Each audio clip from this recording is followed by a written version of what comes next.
Stop saying what you gon' do till you do what you said. When you opened that Bible, you knew what you read. You felt it deep in your soul. The promise did not expire. Be inspired.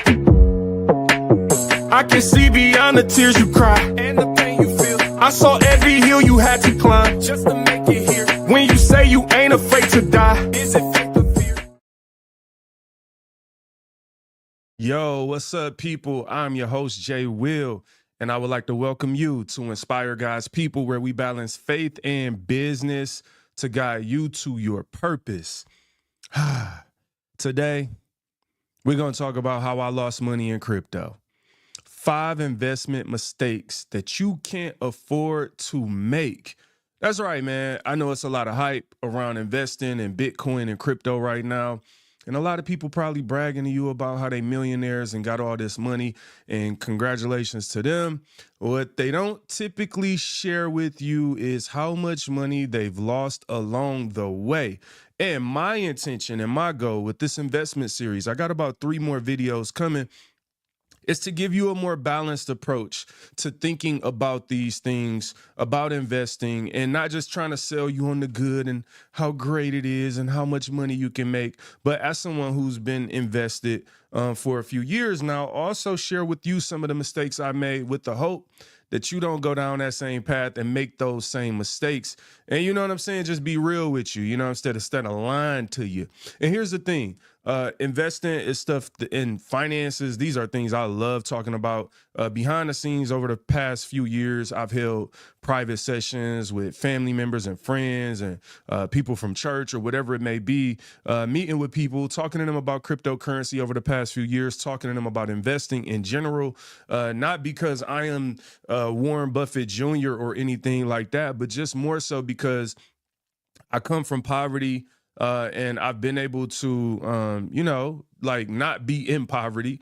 And one of the resources and tools that I've used to do that is investing in general. Now, investing for me came after a lot of things. It came after like saving, right? And then it was like stocks and retirement stuff. So I didn't just like jump into cryptocurrency, but I know that's the wave right now. And I figure like since the wave has caught up to what I already been on, I might as well leverage some of this opportunity to try to give people in my circle, my community, a little bit of information and, just share. A lot of times people have success and they start hiding it and they don't want to tell you how to get it. My thing is like, yo, I'm willing to tell you what I tell you.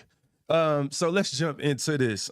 So first things first, let's look at the market itself, because I also think this is a dope day to do this video because Bitcoin is down. It's not 100,000 right now. It's like 98,000. Let's look at it.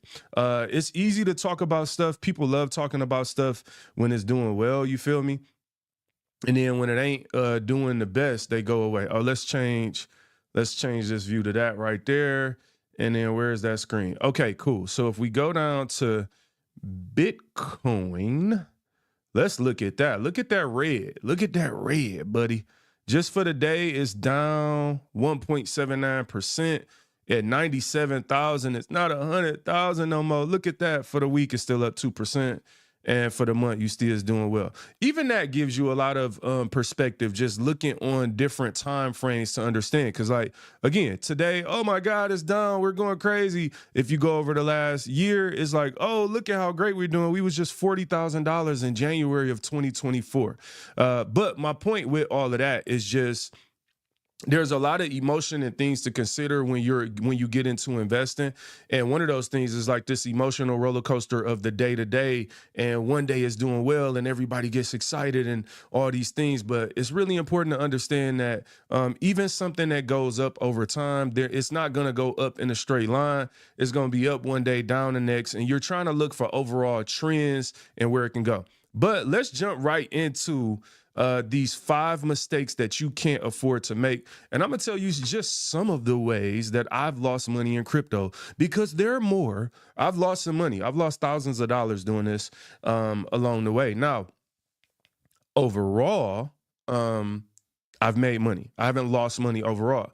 But the point of this video is to say that as a part of this journey, right, there are some things that I had to learn. My goal is to give you these learnings so you don't have to lose the type of money I lost in order to make a couple dollars, but that hopefully you could start off in a much better position. But I do think it's important to say a couple things. Number one, I'm not a financial advisor. This is not financial advice. I'm just your homeboy on the internet trying to kick it with you and give you some insight.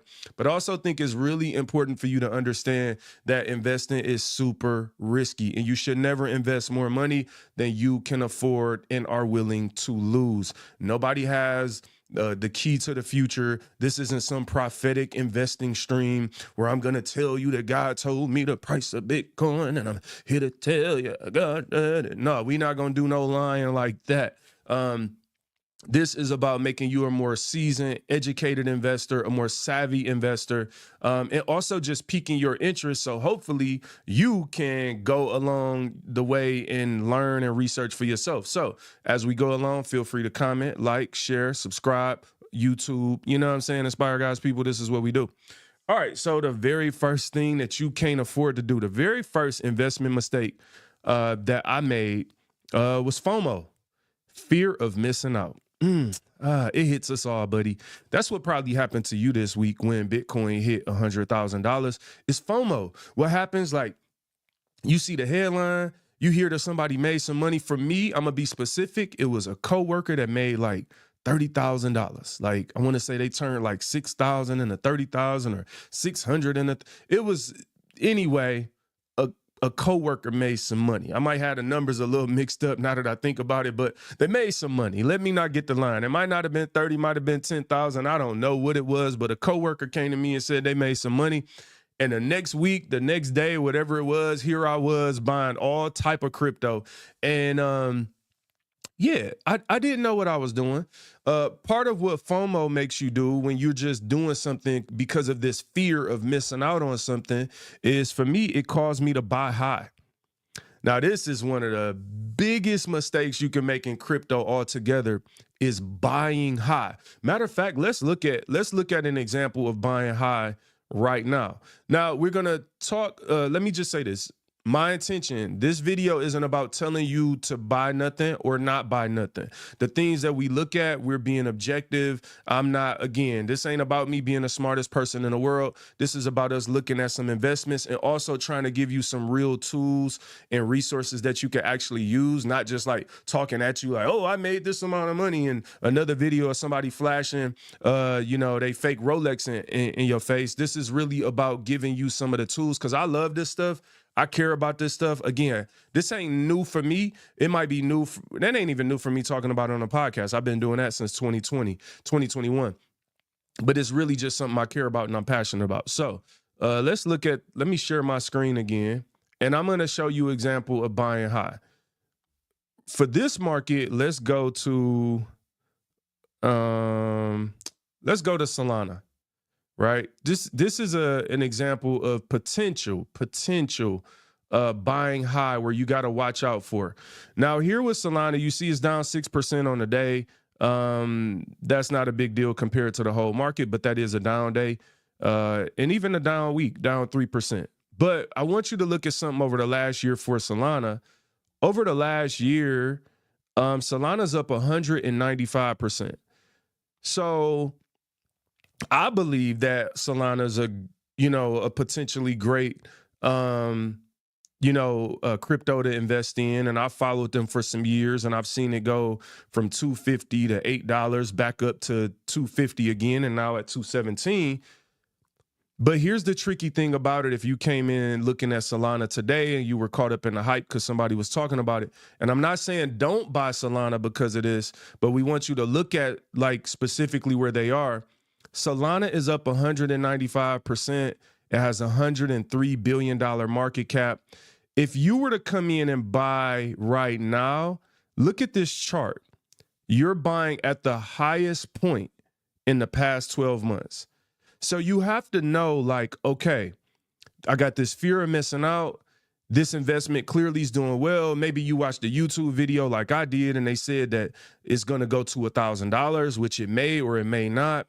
It's like it got all these good things going for it. It's like the meme coin chain. It has really successful and kind of knowledgeable people behind the tech. Like, I think Solana's great, and it might go to 1,000. But I gotta know if I'm buying high, because what you really wanted to do was be back here December last year. And this where you want to be like, hey, looking at Solana, looking at the potential, like, I think this has somewhere to go. Now you invested at 70, and a year later it's, 250, 2 to 250. Now this even goes deeper if you were talking about, look, where were we at? Look at this. January 2023 is $12. This is when you wanted to be invested in Solana and buying along this way, so that when these big spikes come, now you're in a profit, right? But when your first dollar being spent is way up here, I'm not telling you not to invest in Solana. Again, I am not a financial advisor, but I'm just talking about how I think through this and things that I've learned, because I've been that person that has started buying up here. And unfortunately, like, if we go back here to 2021, I was buying up here. And then look, I had to hold it all the way back down here. Imagine buying something for $200 and it goes down to $10. Yeah, that ain't fun at all, buddy. That ain't fun at all. I've done it.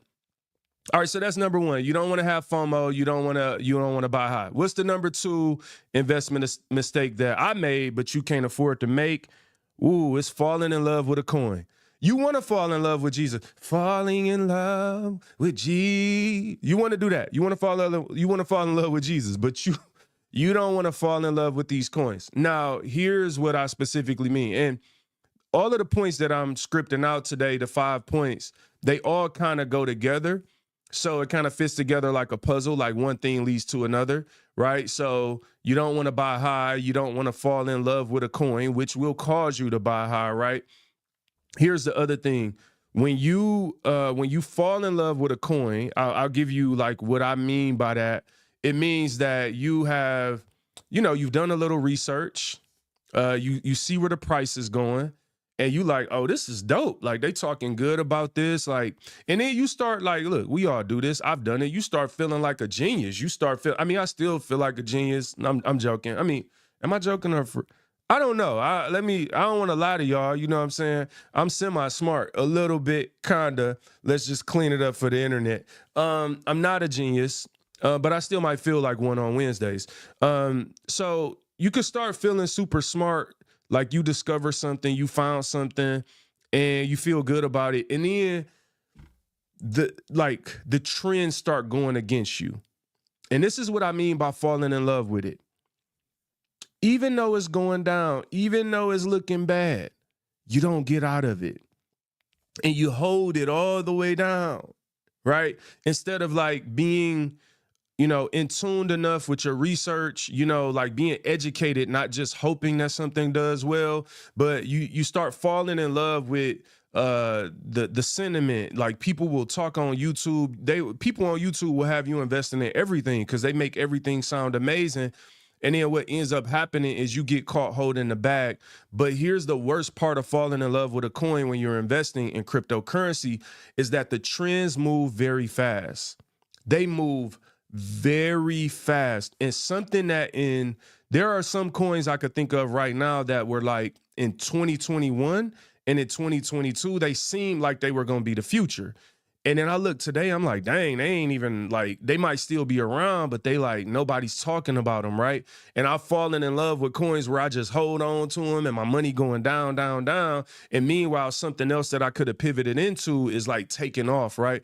And this is something you got to be really skilled and savvy to do. So this is why I would invest in. It's not just about throwing your money at stuff and kind of hoping that it works out, but the most skilled people trust me, it's people way more skilled than me. I'm not coming to you trying to sound like a know-it-all about all means. I'm really just trying to introduce people who are not currently investors in it. And you know what I mean? I've had enough success to feel comfortable saying that I'm speaking from experience, as well as I've had enough failures to know as well to talk confidently.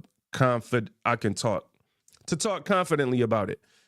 So what's my point is that ultimately the trends in crypto move so fast. if you hold on to something and you're not up to date on what the trends are today and have an outdated perspective, you will get caught holding a bag of something that's worth nothing and kind of feeling stupid about it. And it kind of happens to everybody.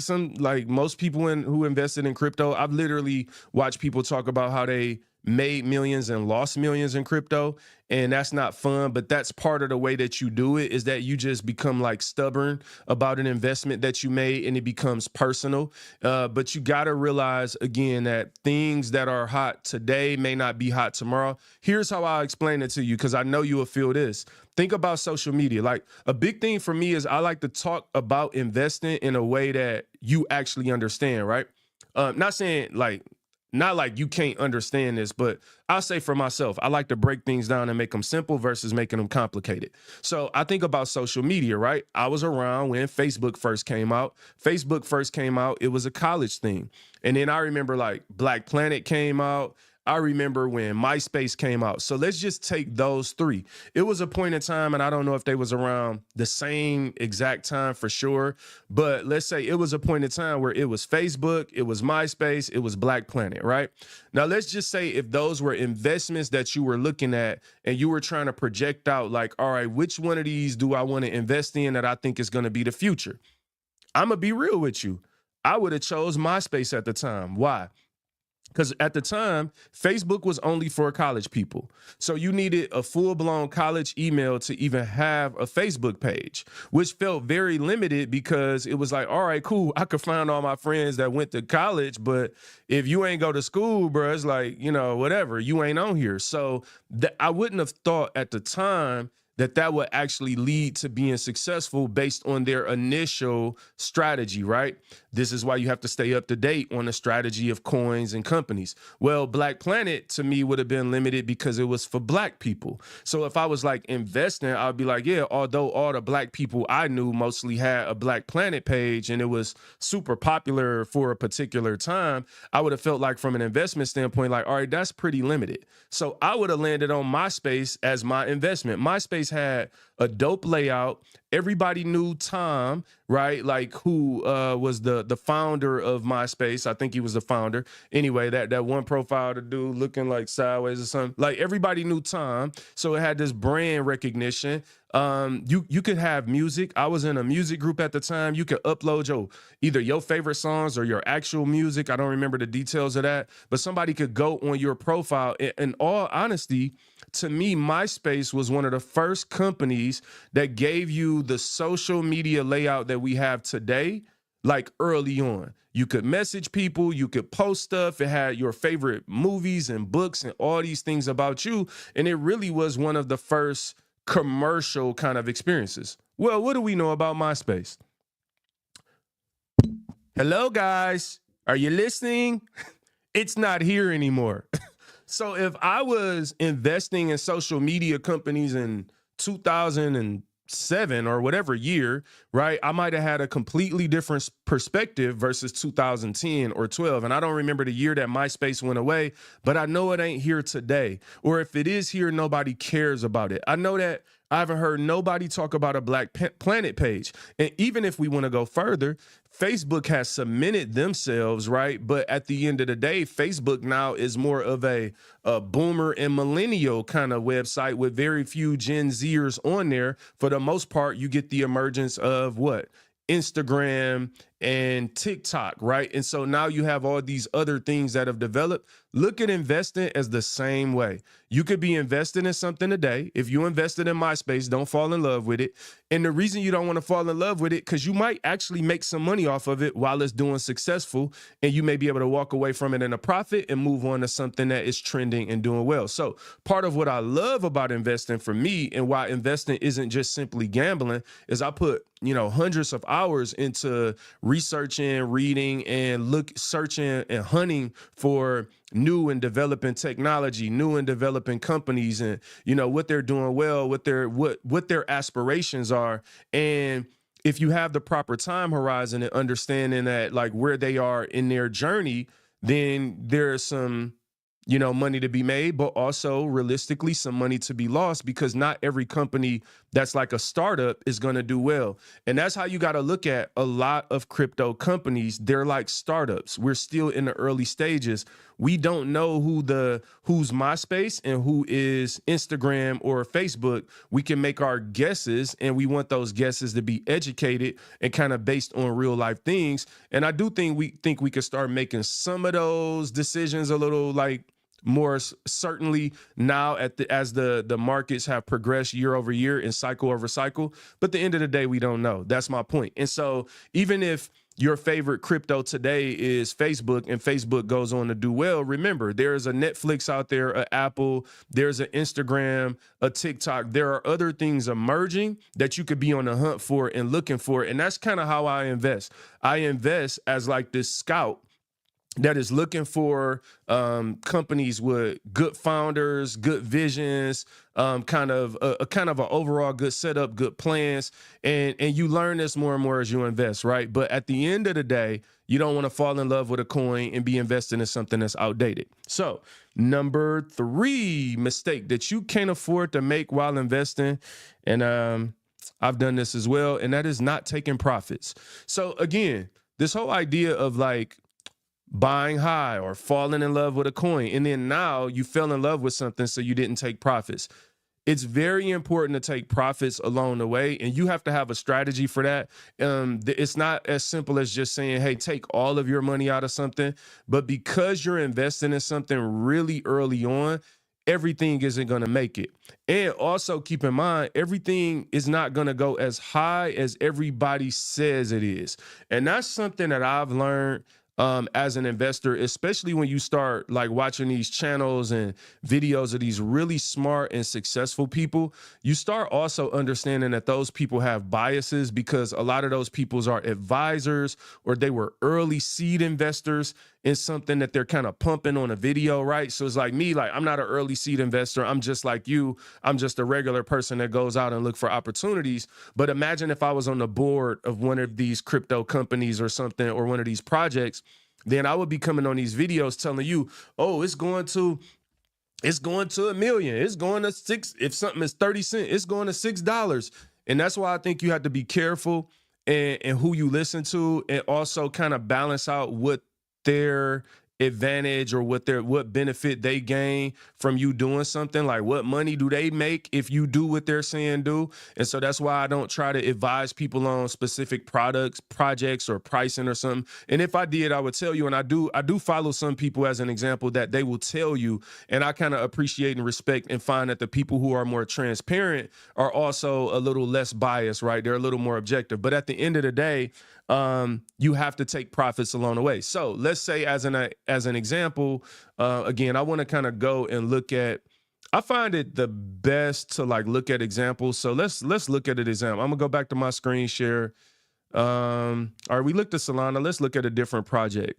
I'm gonna find a project that I know has done well. What has done well? I don't want to pull up nothing that's done well and I ain't took no profit. Oh, this is a good one, Polkadot, because Polkadot is $8.58 right now. This is actually an example of one that I fell in love with. I lost some money on this. So I was invested in Polkadot back when it was $50. Actually, this is what I did. So let me make sure the screen looks right. Yeah, it looks right. What I did for Polkadot was so stupid back in 2021, I think. So I found Polkadot around like this $18 mark, $18, $19, somewhere up in there. That was when I found it. And I liked what they kind of were looking to do. This was like really my favorite token. And I was invested up into 54, I think it was. Was it? Yeah, like I was invested 52, 53, whatever. I was invested over $50, right? Now, the mistake I made is going from 20 to like you doubling your money and you not taking, at least take your initial investment out. You know what I'm saying? And what mistake I made is I liked it up here and I wasn't really aware of where I was at in the cycle and everything. I didn't know it was the cycle top.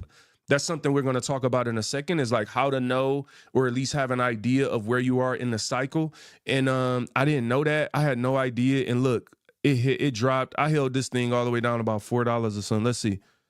Yeah, 6, 5, 4. It was $4 like in 2022, all the way through a couple months ago. It was $4 down here.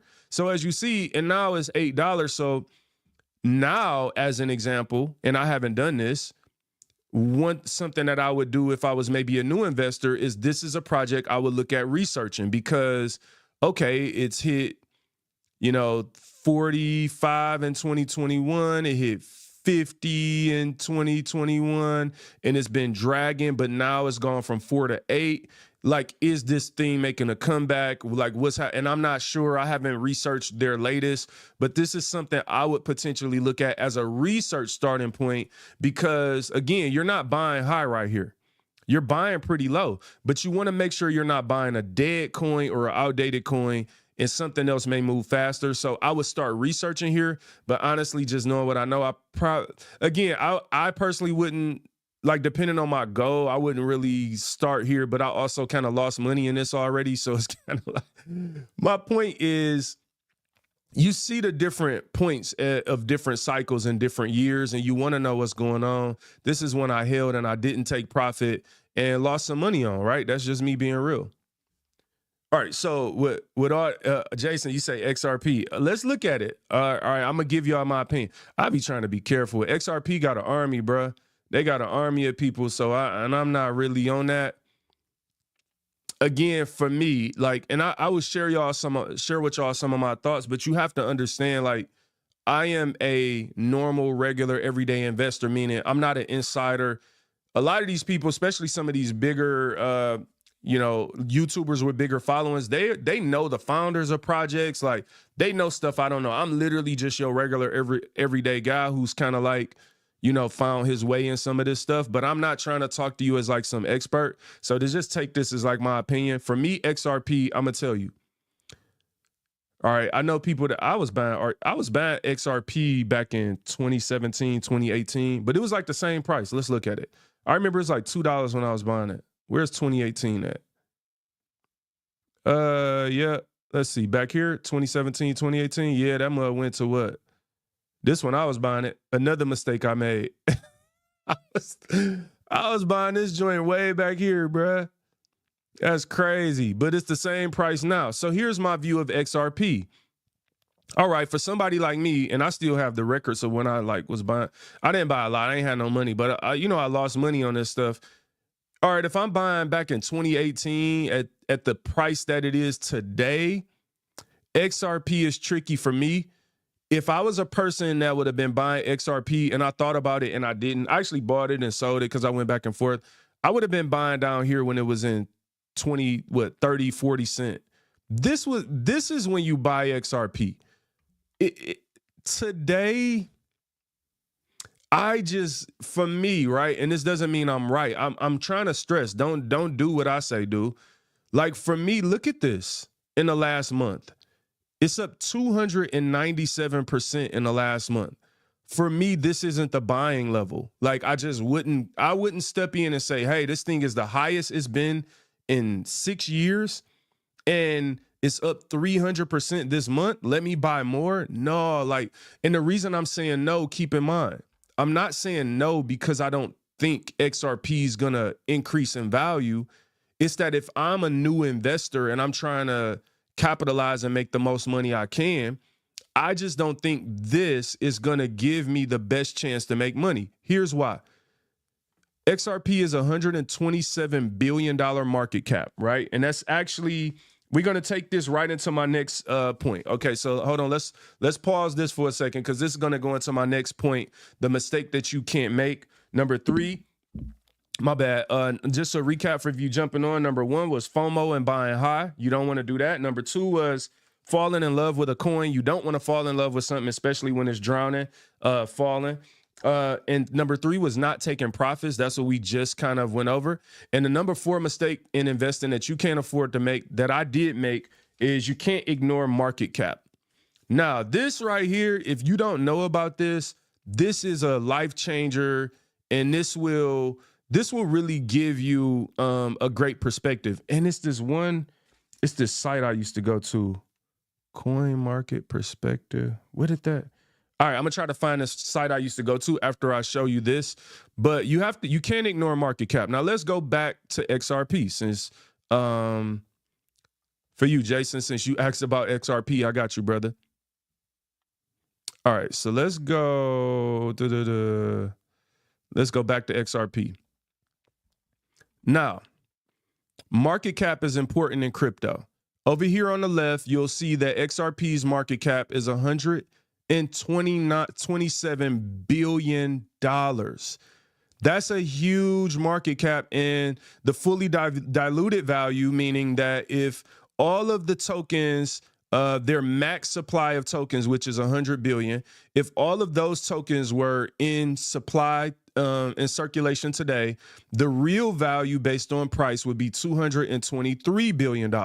But today, because the circulating supply, is 57 billion out of 100. So, they're 57%, coins circulating in market, and the most they can ever have is 100 billion. Well, that gives them $127 billion market cap. You got to understand, in order for this thing to double, the amount of money, you need $127 billion to flow into it for it to go to $4 to $5, right? And then think about, so for this to go to like $10, and trust me, this is not about me saying it can't happen, because the people who are investing in it, what they're looking at is there is a lot to look at for XRP for long-term being one of the top projects in the world. There's a lot in XRP's favor for it to be one of the Apples or Netflixes or Amazon, one of those coins that makes it in the years to come. And so you could invest in this today and wait 10 years, and then maybe you make the most money you ever made in your life. But that's why your time horizon is very important. I'm looking at it, if I was really new and coming in to invest and I have a very maybe limited amount of money to invest, I don't know that I want to invest in something that's already what it is today. Think of it as, if you were coming in to invest in social media, do you want to invest in Facebook that's been around for 20 years or whatever and already such a huge organization? Or do you want to invest in the next TikTok or the next new thing that's going to blow up overnight and become the wave, and you're going to make the most money off of it, right, in the shortest amount of time? So you have to understand that the role that market cap plays when you're investing. You're looking at a project that is at an all-time high almost with a major market cap. Now, I want to be fair. No doubt, Jason, I want to be fair, right? Because again, when you're listening to people talk about investments, that's one perspective.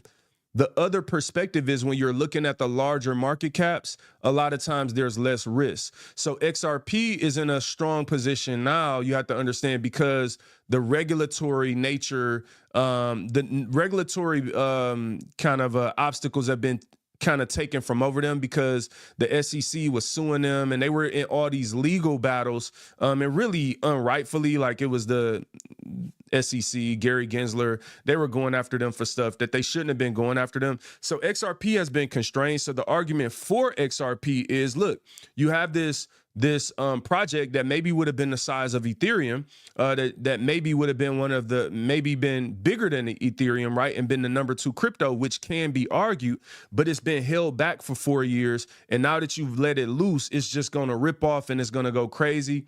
And guess what? That might happen. And that's a decision you have to make when investing is, am I going to invest in this, or am I going to invest in something with a smaller market cap that maybe can run up a lot faster, right? Just look at it like this. If you are driving a truck, right, a pickup truck, and you got a lot of cargo in that truck, it's an 18-wheeler, right? That truck is already huge. So if I'm betting on a race, right, I might go with the small 2-door coupe that don't have nothing in the trunk, because it can maneuver and go faster. Now, maybe in the long run, right, for when you think about just the size of the truck, maybe it's safer, maybe whatever, maybe it's all these benefits to having that big truck. And maybe you look up and you're like, well, hey, the small car had the lead at first, but when you look 5 days later, The small car never made it to 5 states from now, and the big truck did, right? So that's the way I look at investing. XRP is a big truck, man.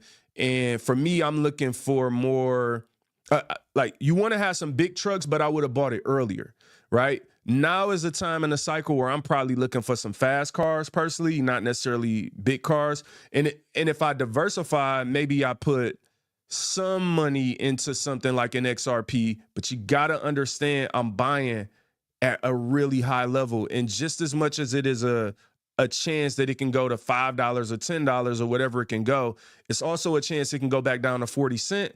How do I know that? Because it's already did it before. And that's the thing you got to understand about crypto.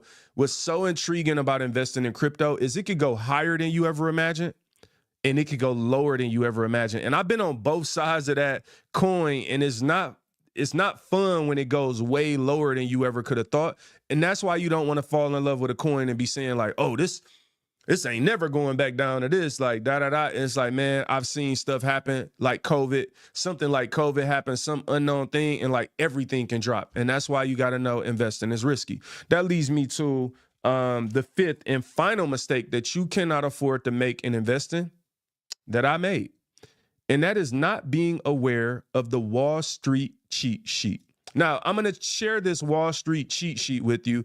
And then after that, I'm going to talk about a couple things and reasons why you should be looking at the crypto industry. We're going to maybe go in depth and talk about some of the power players that are actually invested in it and where the government's role that they're playing and where they're pushing it, which I touched on a little bit in my episode a couple days ago. But again, because it's so much information when you're talking about investing in crypto, I'm trying to like kind of chop up these videos and these topics in a way where I can discuss one. You can come back to it later. You can share it with somebody, and maybe it has between all of them, when I get done with this series, they have a lot of the information that you might be looking for as you're on your investing journey. I also think it's important just to say, like, remember, I'm more of a long-term investor. I'm not a get rich quick type of person in general.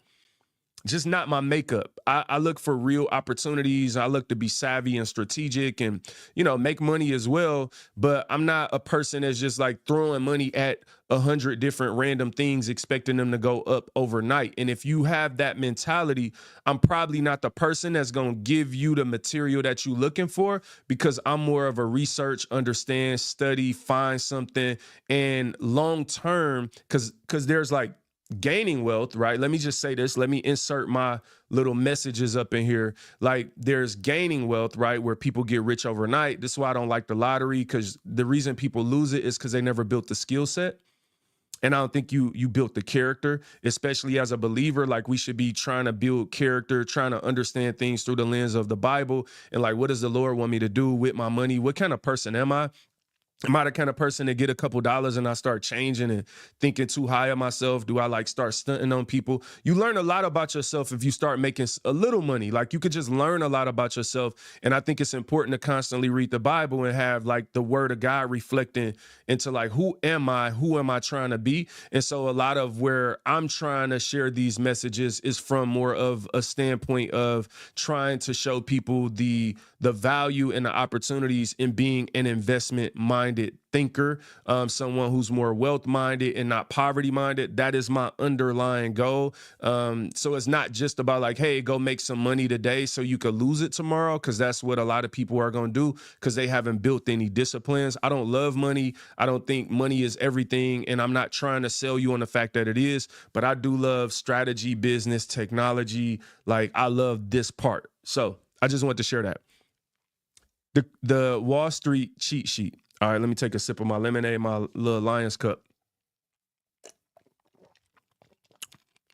Oh, hear that ice cruncher? Yeah, go Lions, baby. It's crazy what a team could do for a city. Like, I'm telling you right now, like, the Lions have made the Metro Detroit area so dope. People cool. Like, we all going after the same thing. And I want them to win the Super Bowl so bad this year. But if they lose it, still shout out to them. They doing their thing. All right, the Wall Street cheat sheet. This is what we got to check out now. All right, this man right here is, I'm just going to be real with y'all. Some of this, y'all can't even, like, this stuff is so important. All right, so Pete, and this is on tradingview.com. this is something that I've seen shared a lot of times. Now, with everything we said, remember we talked about FOMO, fear of missing out. We talked about falling in love with a coin, not taking profits. We talk about ignoring the market cap. This Wall Street cheat sheet puts it all in perspective. Now, they have layered this over the dot-com bubble of the 2000s, right? So how a lot of these people are rich today. Now, what this is this is the chart. This is how the internet was adopted, essentially, right? If you go back, what you see here are the stages of the market cycles. So down here, you have disbelief, right? So when you're early on in a cycle, there's disbelief, like this ain't gonna do nothing. It is what it is. Then you get to hope as things start going up. Right. So you get to a point in the cycle where things start going up and you're like, OK, it's possible. Similar to what I just said about Polkadot. Right. Like, it's like, OK, it's possible. It went from 4 to 8, but it used to be at 50. I don't know. Then you get to optimism as things go up. But what I want you to pay attention to that's really important with investing on this chart. Notice there's red and green along the way. It's not all green. And I'm telling you, those red days, like, it's a very emotional roller coaster investing. And that's why you have to be really educated in it and understand how it all comes together. Because if not, you'll just be reacting to every green day. You'll be bragging about the money you made. And every red day, the other people will be like, see, told you it was a scam. And that's what people did with this, with Bitcoin and cryptocurrency. I listened to people call it a scam for 4 years. All right, optimism. This rally is real. Then you get to belief. Okay, now this is just an opinion. This is not, I don't know this for sure. This is where I think we are in this rally. Now, I'm almost certain we're somewhere between belief and thrill, because definitely people are like, all right, it's time to get fully invested now. It's definitely people coming out of the woodworks like, oh, wait a minute, I need to learn about crypto, which is why I'm doing these videos, right? But something interesting happens between belief and thrill. Notice there's still man, it's tough investing. So Bitcoin hits 1,000, 100,000. Oh, it goes to 90 and everybody think the world is over.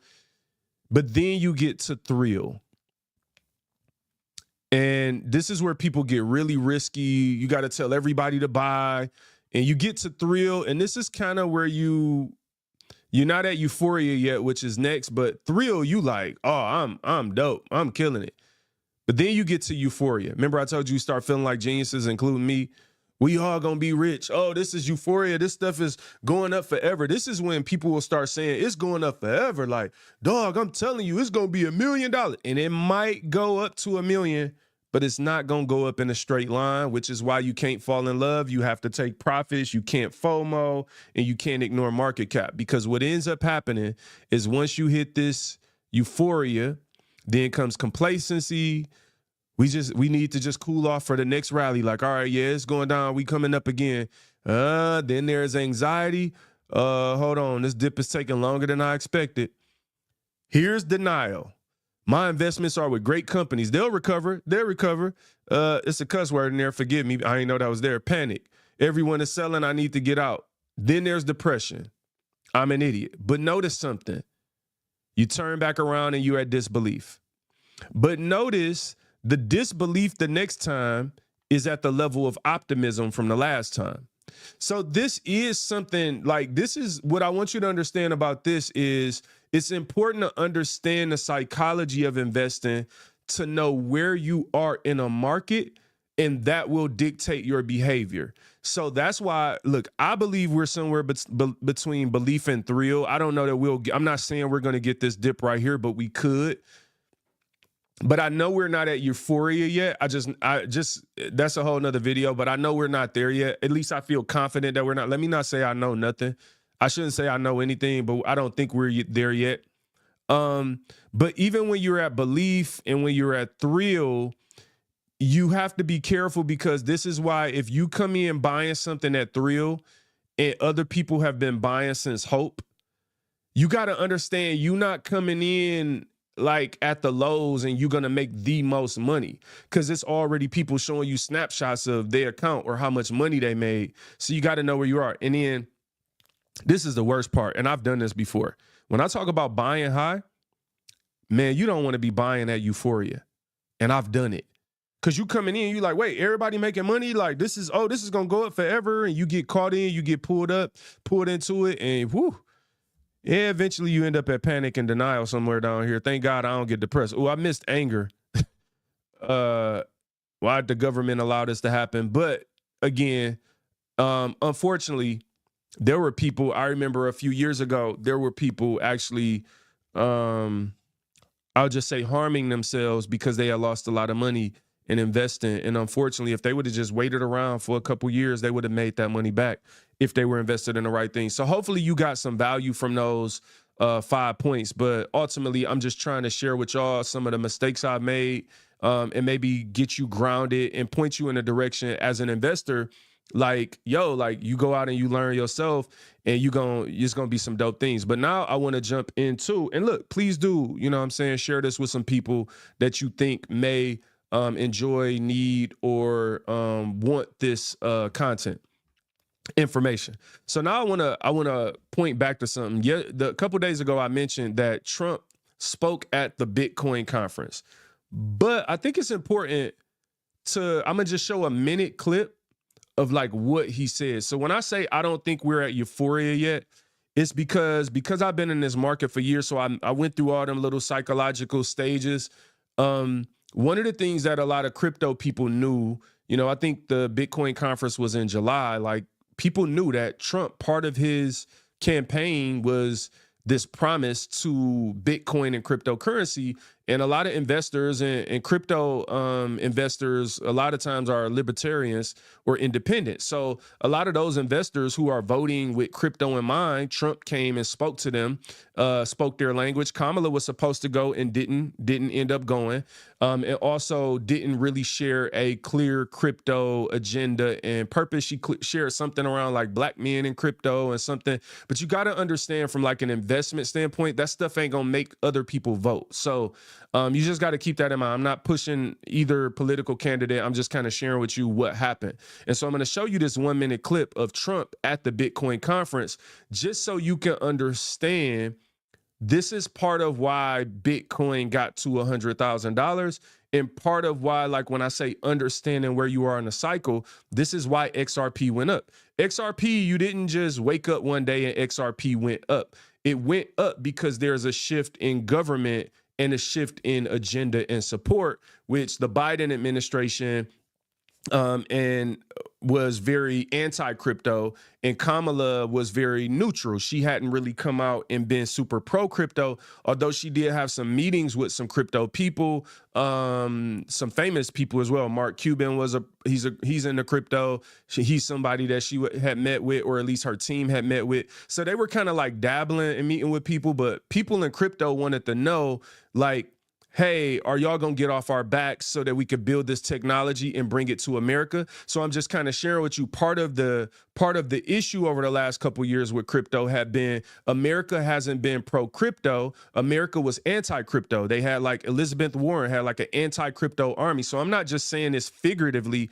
They were literally anti-crypto. And so when you have America as the world economic leader being anti this new technology, you could imagine that America kind of controls financially where the rest of the world goes. And so being such a huge market, America, the government was really kind of constraining how far crypto, XRP, and others could go. And so because they were suing people left and right, they were suing them and really kind of wrongfully suing them. So I said all that to say so you can understand like how we got to where we are now. It wasn't just like, oh, you wake up and XRP's $2.50. It was really, oh, there's been a change of power and some new promises being made. So we're going to take a quick look at this 1 minute video from President Trump. Let me see.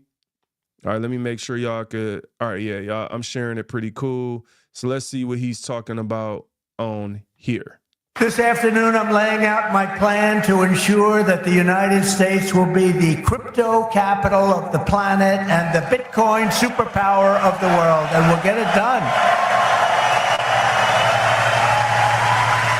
If crypto is going to define the future, I want to be mined, minted, and made in the USA, it's going to be. It's not going to be made anywhere else. And if Bitcoin is going to the moon, as we say, it's going to the moon, I want America to be the nation that leads the way. And that's what's going to happen. I pledge to the Bitcoin community that the day I take the oath of office, Joe Biden and Kamala Harris's anti-crypto crusade will be over. It will end. It'll be done.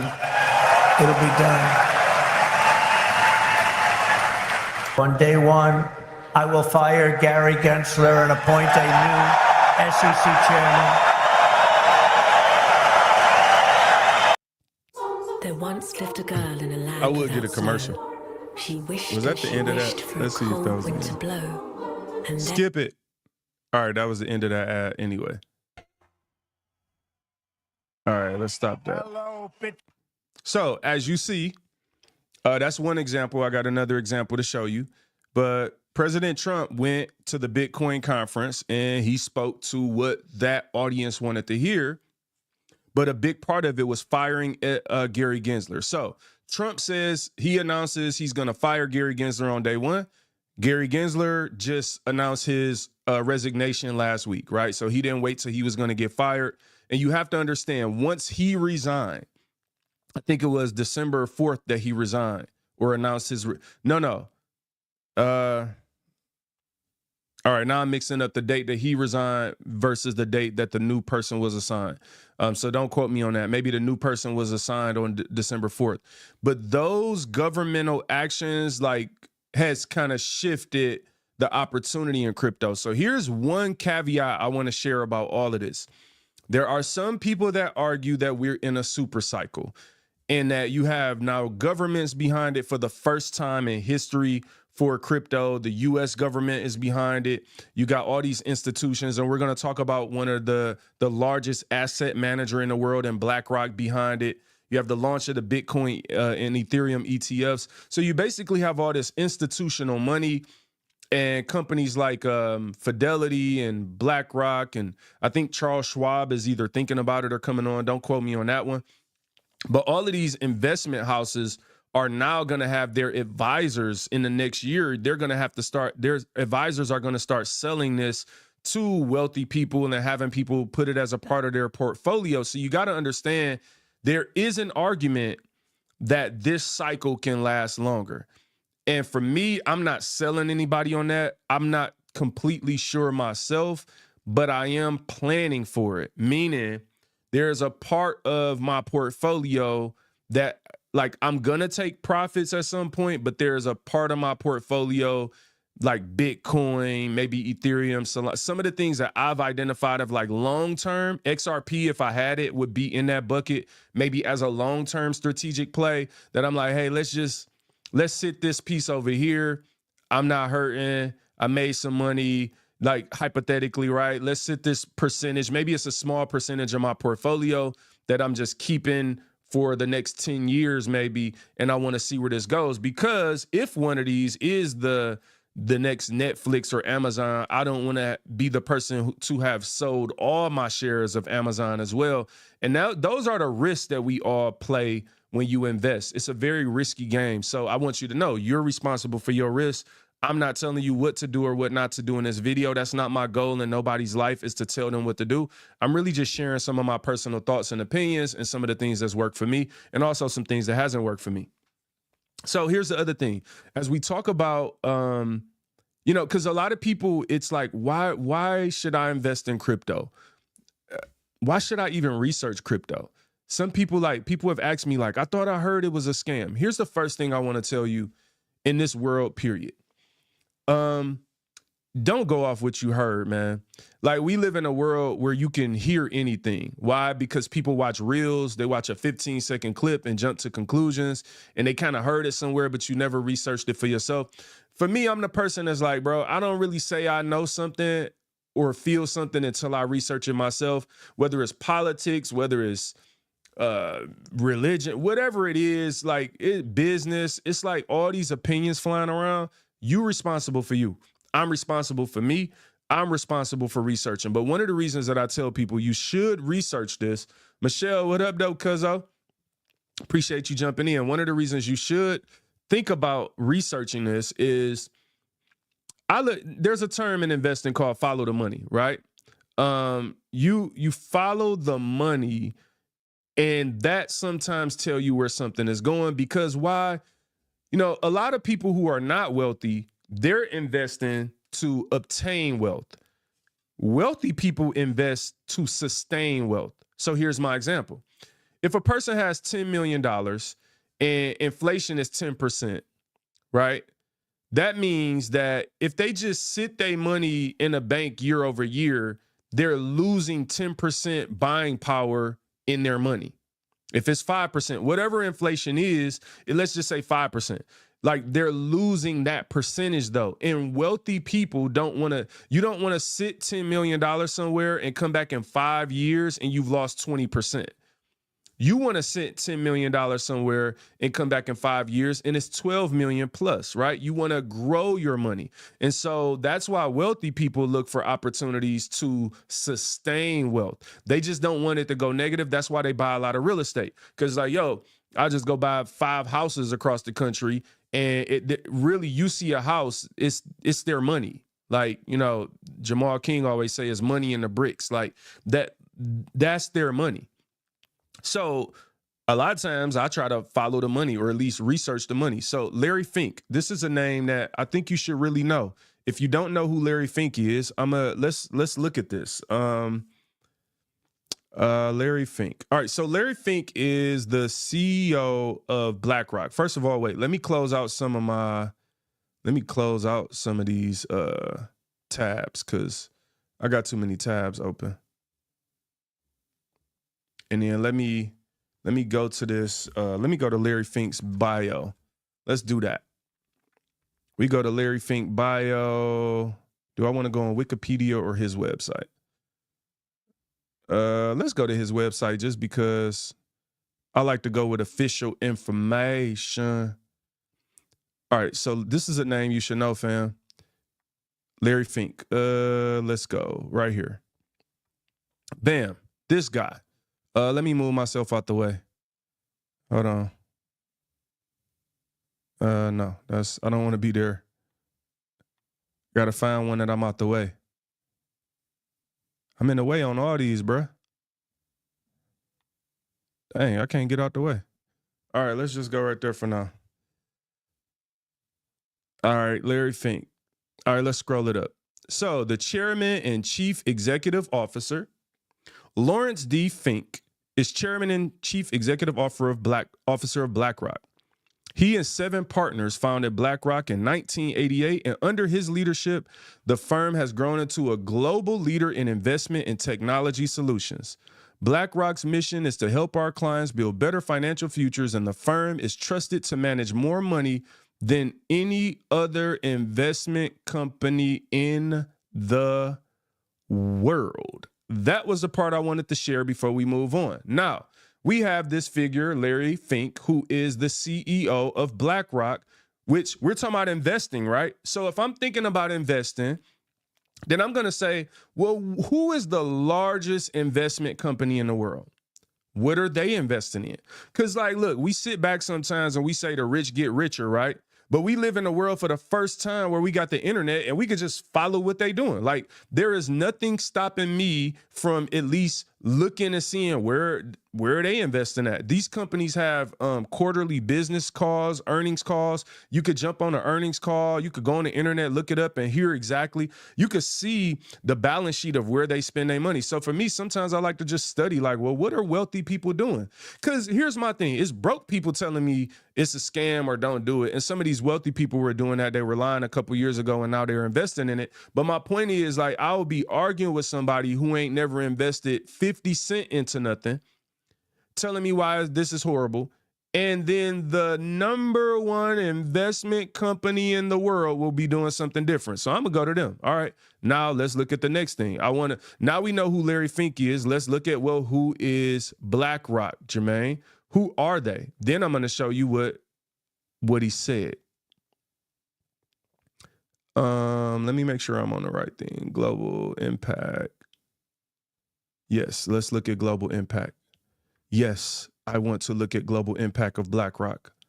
Let's peep this. Peep game. All right, this is according to BlackRock.com, their global impact, worldwide reach, local service, and relationships. Let's see who they are. With 70 offices in 30 countries, BlackRock is a truly global firm that can combine the benefits of worldwide reach with local service and relationships. We manage assets for clients in North and South America, Europe, Asia, Australia, the Middle East, and Africa. This is their offices in all the countries, 100 countries where they have clients. But here's the thing right here, clients and partners, okay? Here's who they work for: foundations, doctors and nurses, firefighters and teachers, parents and grandparents, sovereign wealth and pension funds, okay? Here's who they advise: AIG, UBS, Bank of Greece, Her Majesty's Treasury, Central Bank of Ireland, Federal Reserve Bank of New York. That's who they advise. Here's who they partner with: ING, AT&T, HSBC, Google, MetLife, Freddie Mac, Merrill Lynch, Morgan Stanley. Okay, wait a minute. We're getting somewhere. I know what you're thinking. Well, what do that mean? They ain't said nothing about Bitcoin or nothing like that yet. Oh, but wait, there's more. Hold on. Here's the last thing I want to say before we get into some other content about them. Let's just look at what do they actually manage. This is an AI overview on Google. As of December 31st, 2023, BlackRock Inc. had 11.5 trillion in assets under management, making it the world's largest asset manager. Okay, so now we know who Larry is. You feel me? What up, Keisha Rob? Now we know who Larry is. Now we know who BlackRock is. Now the question is, well, what does BlackRock and Larry feel about crypto? We're about to see. Larry Fink Bitcoin. I'm gonna just look up a random video. I didn't even have something waiting on y'all. Let's see. When is this from? Okay, this is from 10 months ago. Let me let the ad go. Some moments don't need words. What's this ad? One of two ads. Let's let that go, then I'm gonna bring it back. All right, I can skip that. Now let's look at Larry, because some of us ain't paying attention to the money, bruh.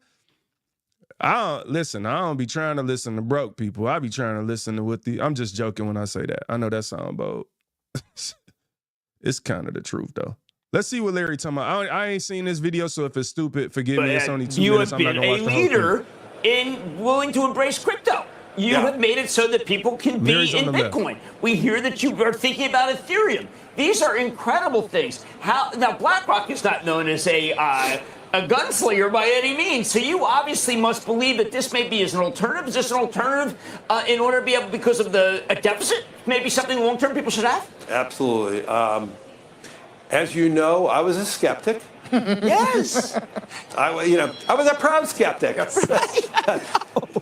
And I studied it, learned about it, and I came away saying, okay, my opinion 5 years ago was wrong. Here's my opinion today. This is what I believe in today. I believe the opportunity today. I believe Bitcoin is legitimate. I'm not trying to say there's not misuses like everything else, but it is a legitimate financial instrument that allows you to have maybe uncorrelated, non-correlated type of returns. I believe it is an instrument that you invest in when you're more frightened, though. It is an instrument when you believe that countries are debasing their currency, debasing their currency by excess deficits, and some countries are. I believe we have countries where you're frightened of your everyday existence, and if you have an opportunity to invest in something that is outside your country's control, then you can have more financial control.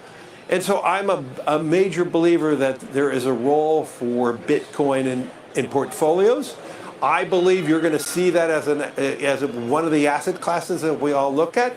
I look at it as digital gold, as I said before, and I do believe there's a real need for everyone to look at it as one alternative to, I would say, the optimism that I have in the world. If you want to hedge hope, Bitcoin is not an instrument for hope unless you're hopeful you're going to make a lot of money on it. But I look at it as a vehicle in which you're expressing your financial acumen in something that you're more frightened of the world. You're more frightened of your existence. All right, people. Now, I don't know what to tell you. If you're not following me, you feel me, Michelle? If you're not following where I'm leading you to on this one, people, Larry Fink is the CEO of the largest investment company in the entire world. He advises banks, central banks, governments on where to invest their money. And he said it's legitimate. Now, he ain't God. But I know for a fact he ain't saying that because it's about to go to zero today. I know these rich people ain't saying that this is legitimate because they plan on getting poor. So here is the opportunity that is before us in our lifetime today.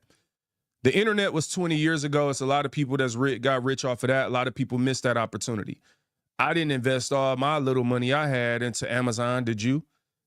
20 years ago, I'm sure you didn't if you're on this video. So my point is, a lot of times we sit down in our soapbox acting like we know everything because we super woke and all this stuff. And these rich people, here's what I respect about the world today. It's not hidden. It's hidden in plain sight. It's on the same internet that you typing in crazy wild stuff. Like, you know all the wild stuff, you know all the drama, you know all the, some people know all the toxic stuff and you don't know like this. And I'm not judging you, but I'm just saying you got the same opportunity to learn this as you do to learn about the Diddy trial.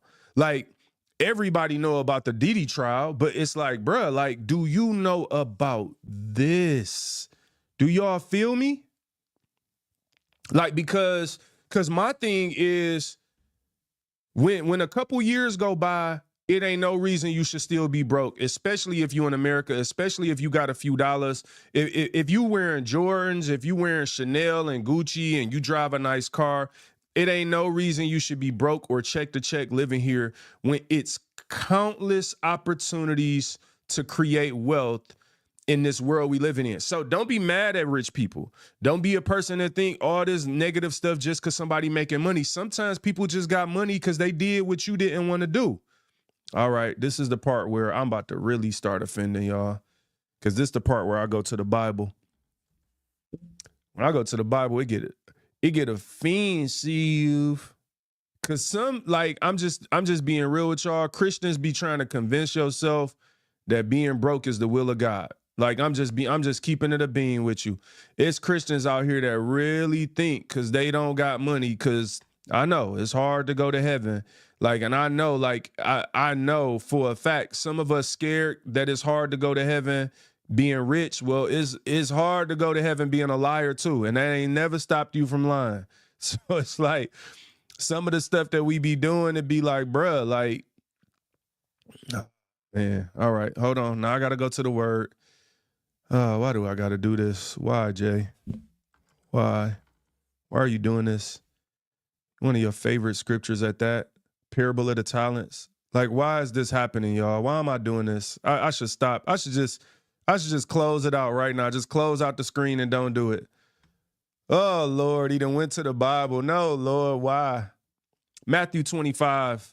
I'm going to specifically look at the parable of the talents down here, verse 14 through 30, I believe it is. We're not going to read it all. I've read this on this podcast 100 times in 100 different ways, but I think it's important to understand in the context of talking about investing that when I'm talking about investing, I'm talking about being a good steward of your money, right? And I also am a believer that these investment behaviors, that if you start practicing them with your money, You start practicing them with your life. That doesn't mean if you have money, you start practicing good behaviors. But if you make money doing these things, you will build character as well. Now, that don't mean you automatically gonna build character, but I believe that through the lens of a believer and through the lens of what I'm talking about, these are character building opportunities. Now, I'm gonna give you an example. If you take somebody like me, I like clothes and shoes. I really do. I like shoes more than anything. Clothes, I could be simple. I really like to dress for the occasion. I don't like to over or underdress. So I'm not a person that can walk around in Gucci every day. I got some of my homeboys I grew up with, they the flyest people on earth, like cold all the time. Like I can't do it. I don't understand the point of going to Kroger in Gucci sandals. No, I want to go in Kroger with the old jogging pants with the lint on them and a t-shirt that I didn't iron. That's how I'm going to Kroger. Because to me, that's the Kroger outfit. I don't want to be the flyest person in Kroger. But I do like clothes and shoes and stuff. I don't know why I went down that path. My point is, there was a point in time in my life where I was buying the clothes and shoes. Let me stop sharing for 1 second. We're going to come back to the word. But I got to make this point. There was a time in my life where I was buying the clothes and shoes out of order. I was buying stuff and I hadn't yet been a good steward of what God gave me. I don't think there's nothing wrong with luxuries in life, but you got to understand they're luxuries. Some of us feel entitled to luxuries. I don't feel entitled to luxuries. I had a friend ask me a couple months ago, do I feel like I deserve a Range Rover or deserve something? I was like, no, I don't think I deserve a Range Rover. Like, I'm not entitled to it. I can earn a Range Rover. Like, but also, I don't want to say what I'm thinking, what I told him. How can I word this? Sometimes people don't have stuff because it don't make sense. So it's like, if I tell myself I deserve a Range Rover, that would mean that I would just go get a Range Rover. But one of the things I've learned just with having a little bit of money, like I ain't trying to sell. I don't know. If you got $50, I might have 51. I don't know. Like maybe you got 52 and I got 49. Like whatever. I'm a regular person. But here's what I learned from not being broke. When I was broke, when you broke, you willing to risk it all, bro. Like, let's just keep it a hundo.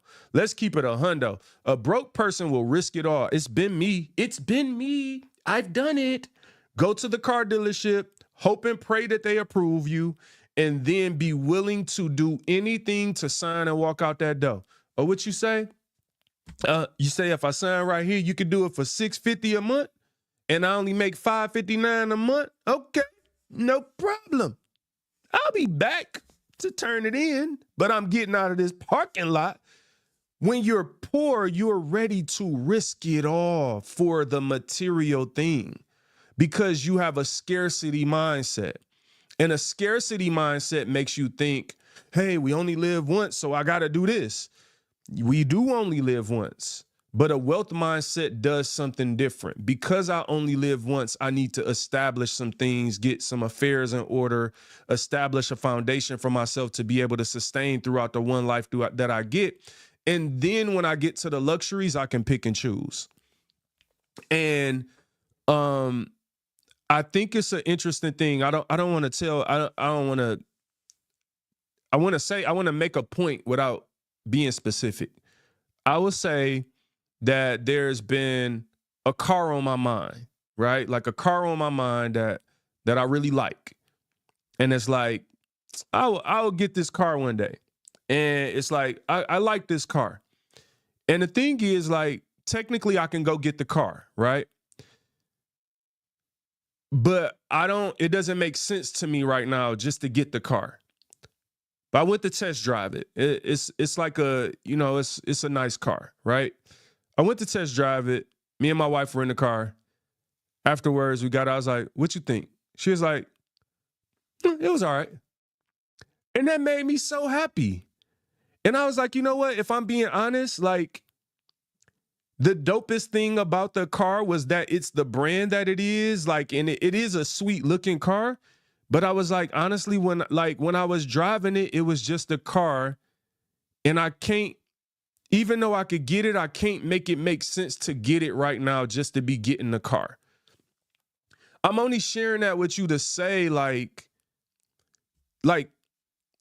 we can't allow ourselves to be controlled by material things that a lot of times speak more to other people than they do to you. So it's like this car, I know if I pull up in it, like it says something to other people. But the reality of it was for me, I'm like driving it, it didn't do that much for me. So therefore, why would I go take my money and waste it on that? And when you can, I'm not trying to give myself credit, but I only can think like that because I've been 12 years into developing wealth habits and wealth mindset where it's not about getting money to stunt. My purpose ain't about getting money to like increase my external value with people. Because let's be real, that's what happens. When people show you stuff, you think higher of them. That's not who I want to be. I don't want to be the person that has to show you something material for you to value me. I want people to value me and know me from my substance. And then the material or whatever stuff is just extra. And 90% of it you will never see, because if you don't know me, you just not gonna know, because I'm not coming on the internet to show that off. Now, that's just personal values for me. But my point with all of that is, once you start developing these wealth habits and mentalities, you start thinking like wealthy people. Look at all the wealthy people when they do interviews on TV. They don't wear chains. They don't wear brands that's printed all over everything. Mark Zuckerberg, Elon Musk, Jeff Bezos. I probably only ever see these people in a white t-shirt when they're in an interview. A plain polo shirt. Marvette Williams, I feel that. Hey, now your luxury car is a Honda. Hey, people be sleeping. I keep telling people in my family, when you talk about a luxury, hey, Hondas last long. Honda, Lexus, Hyundai, Subaru. These are car brands that they're building quality cars, right? So even if you wanted to have luxury and you want to sustain your money, those are the brand. That's what I mean, though. When you start making decisions like that, that's not based on a car brand to make somebody think you got money that you don't really have. And that's what I'm really trying to graduate my audience and my listeners from, is let's stop trying to think about life through what it seems like and start thinking about it through what it is. Because guess what? If you a millionaire and you drive a Honda or a minivan or don't got a car, it don't matter what the people on the internet or walking past you think, because you are that. So I think we've allowed ourselves to start like living life based on what people think, because the internet is so prevalent. So we're waking up every day asking ourselves, what can I make them think today? Like, all right, I know some people from high school following me, some people from college. Like, what can I show them today to make them think God is really moving? Like, I'm really doing this. It's like, no, like, what can you do in secret to just be? Like, I'm more concerned with being than acting like. Because a lot of people acting like they something that they not. All right, so now I'm going to go back to the Bible that I was about to start reading a couple minutes ago, and we're going to wrap this up. The parable of the talents, or in this case, the 3 servants in the New Living Translation, is what I'm reading from. Again, the kingdom of heaven can be illustrated by the story of a man going on a long trip. He called together his servants and entrusted his money to them while he was gone. He gave them 5 bags of silver. He gave 5 bags of silver to one, 2 bags of silver to another, and 1 bag of silver to the last, divided it in proportion to their abilities. He then left on his trip. The first thing I want to call out that I always try to tell Christians about this, he is specifically talking about money here. Now, I do not believe that parables are intended to always be just specific or directly about the thing they are, because Jesus talked about why he spoke in parables. So there's always deeper meaning to parables. But I do love the fact that he did literally leverage money as the opportunity and the topic to make this point. And this is Jesus talking. All right, the servant who received the 5 bags of silvers began to invest the money and earn 5 more. Okay. The servant with 2 bags of silver also went to work and earned 2 more. But the servant who received the 1 bag of silver dug a hole in the ground and hid the master's money. After a long time, their master returned from his trip and called them to give an account for how they had used the money. Now, this is a really important aspect here because the master left the money. You had 3 different amounts. 2 of them went and invested it. And really what you take from that is they went and did something with the money to produce more money, right? The money became a seed to them. This is why I always tell people I do believe in money trees, because if you treat money like a seed, you will plant it. And when you plant something, you always produce fruit of its kind. So at the end of the day, these were investments. Hey, I'm going to go and use what God gave me. Now you can think bigger than money as well. I want to use what God gave me. My gift is a seed. And when I go and use this gift to the glory of God, then I should produce more of its kind. This reminds me of what am I trying to think of? The Great Commission, right? The fact that we should go make disciples of more. And so when Jesus comes back, we've built interest. Our gift has brought more believers to the body of Christ. What I really like here and what this really shows me is Jesus is about producing, being fruitful. What was Adam and Eve told when they were in the garden? The first, be fruitful and multiply. So this is a deeper mindset in the Bible about multiplication, not just taking something that it is as it is, using it, wearing it out and being done with it. But Jesus is very much intentional and concerned and interested in gaining interest and reproducing and multiplying, growing. So Jesus is a God of life. He's a God of abundance. So what that means is that when he puts his hands on something, it grows. When he plants a seed, there's another parable called the seed of the sower, right? When I go through the Bible and I'm thinking, and it's like when you think about what was promised to Abraham, right? Like that you will have what seeds, like the stars in the sky, like that, like there will be generations from you. When I think about these things in the Bible, what I see is that when God has his hand in something, he continues to grow it. He gives more. Taking 2 fish and 5 loaves and feeding thousands, he multiplied it. Like they're all throughout the Bible, you see this multiplication over and over and over again. And some of us are missing it. Like we're missing it because we are too consumed with the world and the trends of the world. And we rather just watch reels all day and things that don't give us the ability, the skill set to go and reproduce. And yes, I do believe that the reason money is a part of that is because if God blesses you with money, you say he blessed you with it, right? Like he did bless you with it. Well, so that means that he allowed you to get it. Well, I think if God allows me to get anything, that this is an opportunity for growth. All right, I'm gonna keep going. My bad. I should have stopped sharing while I was doing all that. I was like this little mini box in the bottom of the screen, like, God said do it. That probably irritated somebody. It irritated me now that I thought about it. All right. They had to give an account for how they used his money. The servant to whom he had entrusted the 5 bags of silver came forward with 5 more and said, Master, you gave me 5 bags of silver to invest. I've earned 5 more. Woo, 500%. The master was full of praise. Well done, my good and faithful servant. You have been faithful in handling this small amount, so now I will give you many more responsibilities. Hold on, I got to stop sharing just for a second. Do y'all understand what's taking place?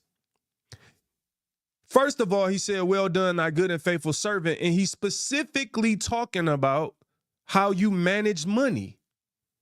We all talk about wanting to hear that, well done, my good and faithful servant, and we out here just, God bless us with something, we just blowing it, throwing it out the window, spending it on anything. Some people you just smoking the money away, you drinking the money away. And it's like, dang, that's what you're doing, what God gave you? You're gonna have to give an account for that.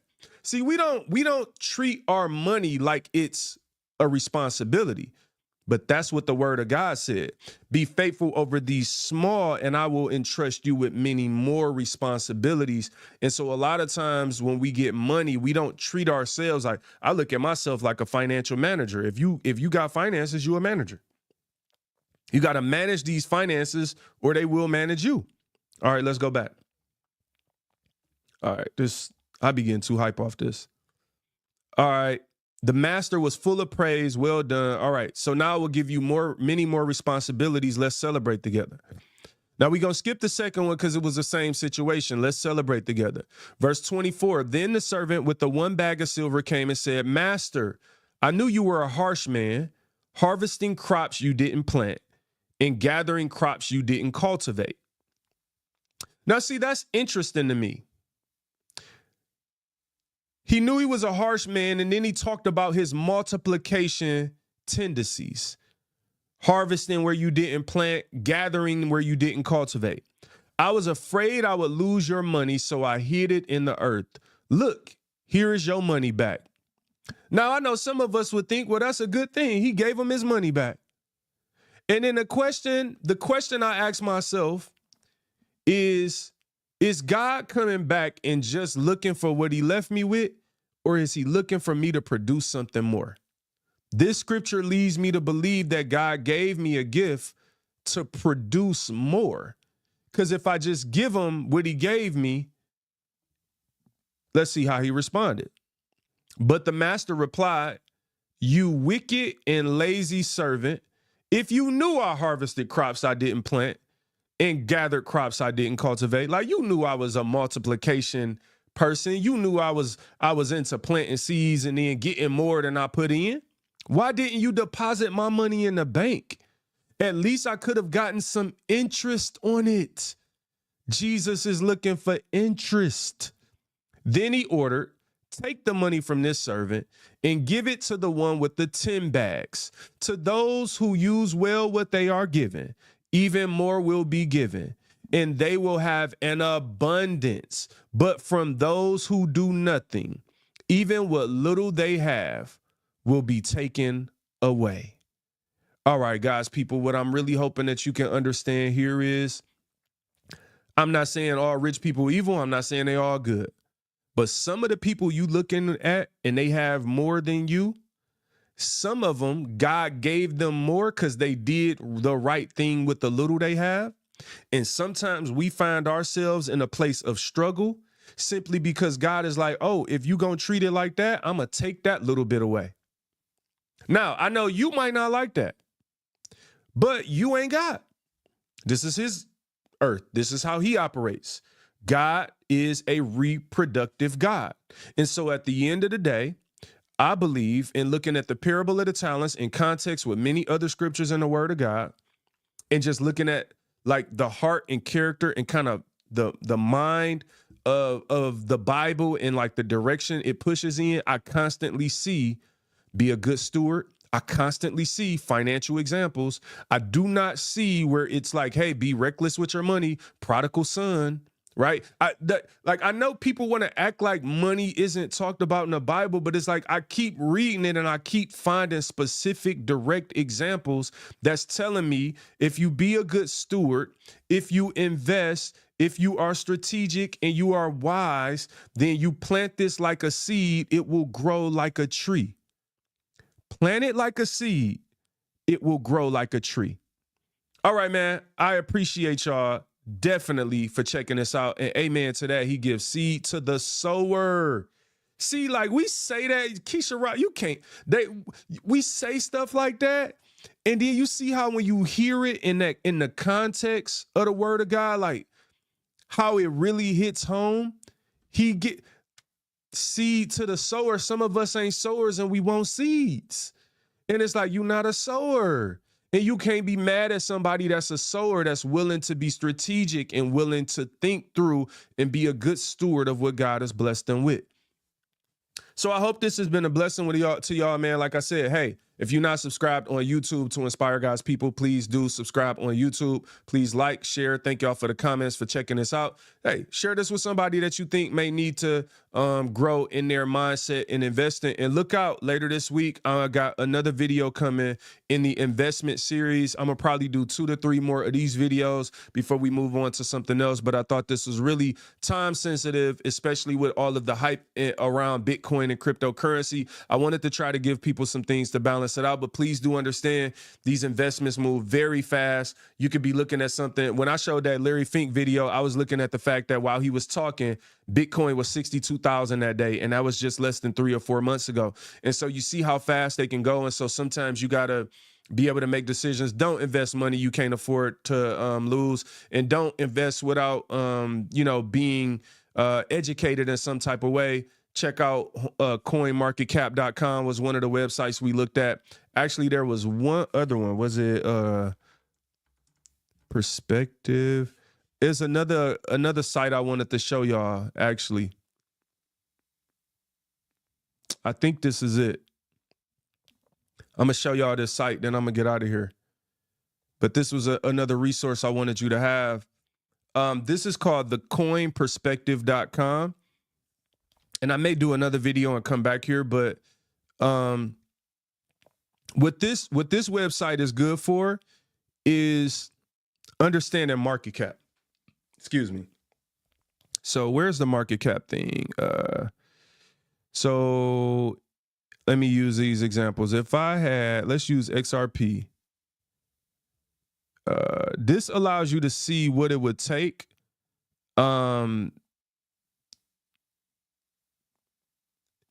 Okay. So let's say if XRP had became the value of Ethereum. Now keep in mind, this is about market cap.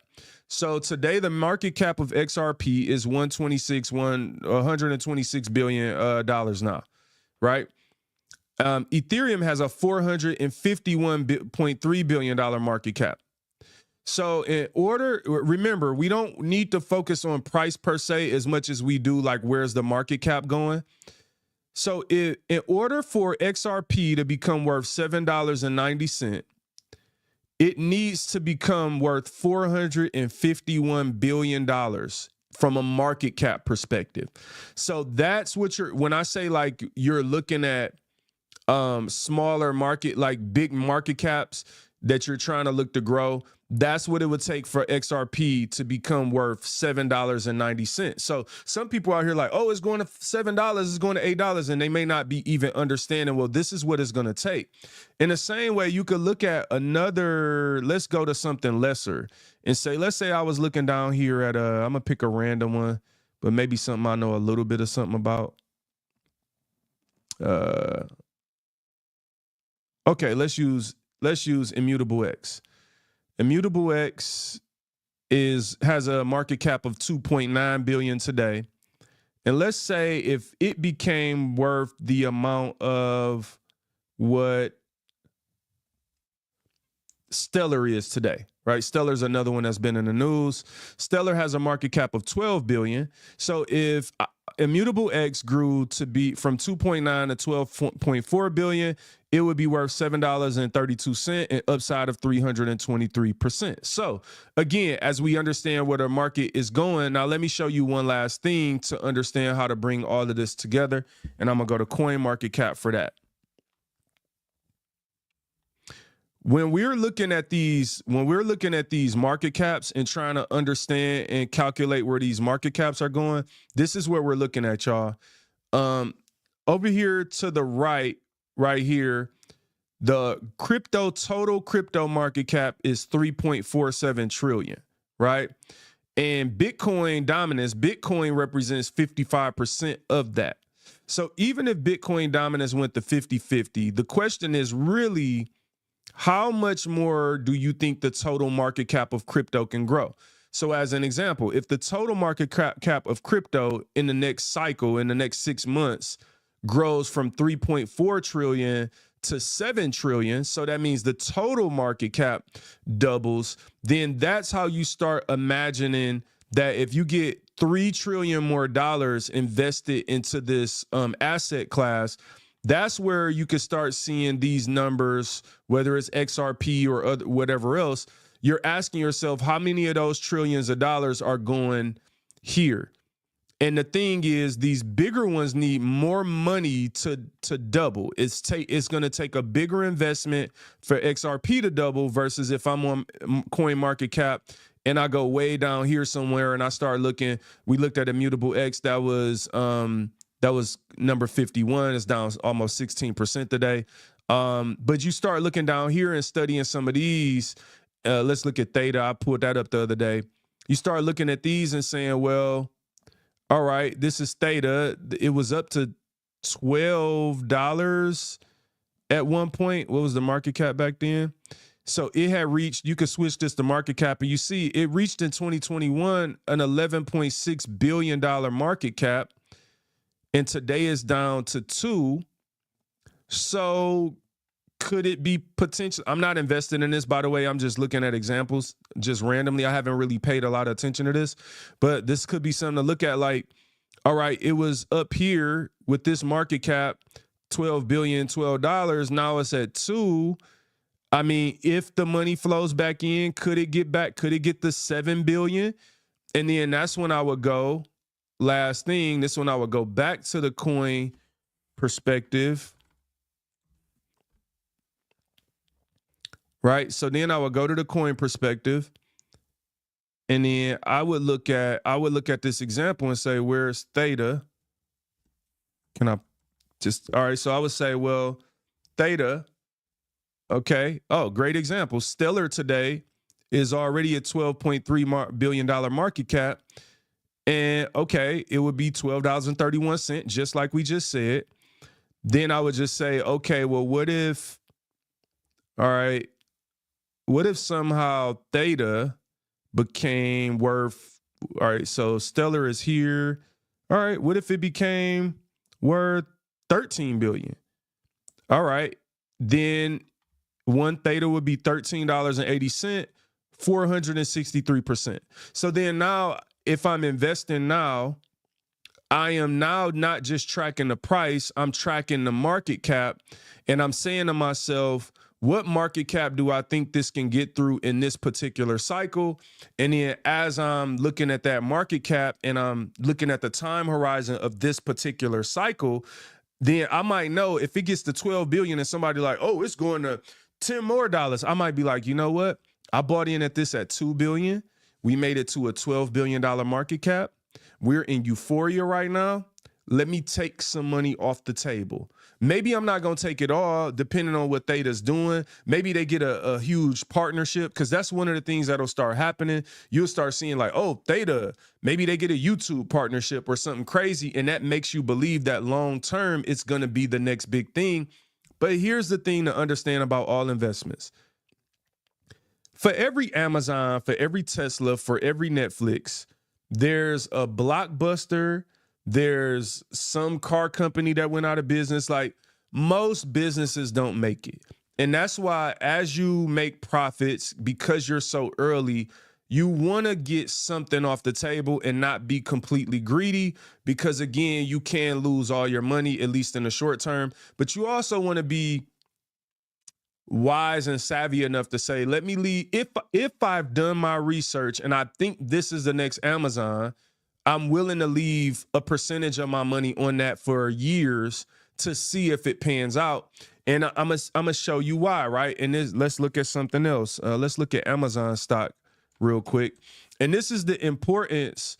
This to me is like the importance really of all of this stuff. We're gonna look at Amazon stock and see how it progressed. Always like, just because something happened in the past don't mean it's gonna happen in the future. But I try to like look at stuff and understand like, well, how did that take place? So like Amazon stock, let's look at the last 5 years. All right, let's look at the max. So look at this. Amazon stock came out in, look, the late 97, May 16th. It was 9 cents. Right now, you got to understand they did a lot of splits and stuff, so these prices might be not actual, because it's up 251,000% from day one.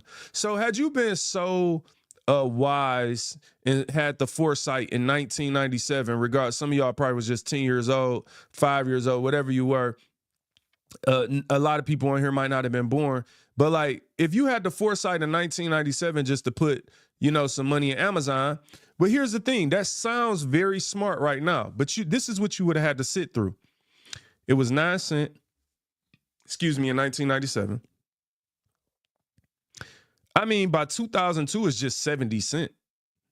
It haven't even gone up 10 times. And it didn't get to 90 cents, let's see, until, dang, it looked like it was, let's say right here, it was almost there in 2001. That's 4 years you got to just sit just for it to be 85 cents. I mean, but you know how much doubt you might have had. I mean, it gets to $1, $2. Now imagine you like, hey, it's 167. I went from 9 cents to 167. I'm taking it all out. That might have sounded smart in 2006, but I mean, $1, $2. What was I doing in 2009 when this was $4? Like my ignorant behind, I could have been investing. But I mean, look at this. But over time, again, if you invest in the right thing over time, it generates. But you look, it took, I mean, for it to get to some real money, $20, it took 18 years. That's why I say you have to increase your time horizon with investing. And the one thing I've learned in life is this: time flies. It sounds like a long time until you, like, just think about COVID was 4 years ago, and it's about to be 5 years in March. Literally about to be 5 years ago. That felt like, dang, that was that quick. So I always tell people, what if the last 4 years you would have just did the right thing little by little, invested in little things, made yourself smarter, educated. Like, don't waste the next 4 years because they gonna fly. And don't get intimidated when people say it take time, because everybody want to hear that you're gonna be rich overnight. And the thing is, you could be, just like somebody could win the Powerball, but the chances are you go to the liquor store, buy the lottery ticket, watch the news, get 2 numbers away, say, oh, and go to work tomorrow. That's the chances. So my thing is, you know, this time is going to pass anyway, Lord willing. You'll be here. We will be here. And so then if I know the next 4 years is going to go anyway, I might as well just do the right thing. And I never even tell people invest a lot of money. Like, you could do $5 a week if you have it. It's everybody has a different amount of money. So I don't know what you got. You don't know what I got. And that's cool. But it's like, invest $10 a month, $20 a month. See what happens. Here's the last thing I'm going to say about this. You definitely, it's okay to diversify. So Bitcoin is the gorilla in the room. It's not going to zero, even if it dropped to whatever. So I'll just say what I would do right now if it was me. If I had $100 I was investing, $50 of it would go to Bitcoin, and I would take the other 50 and find something else that I think is interesting. And that way I have a balanced approach where this $50 over here in Bitcoin ain't gonna make me rich tomorrow, but I'm not gonna lose it all. Whereas this other $50 over here, it might go all the way to zero. I mean, Bitcoin could go to zero, but the chances are very low. And that's what you really like, weigh in probabilities of all these moves. So thank y'all so much for checking this out. I've been on this video way too long. Love y'all. God bless y'all, man. Look, appreciate y'all supporting what we rocking with, and hopefully you get some value out of these videos. Y'all have an amazing, amazing, amazing day.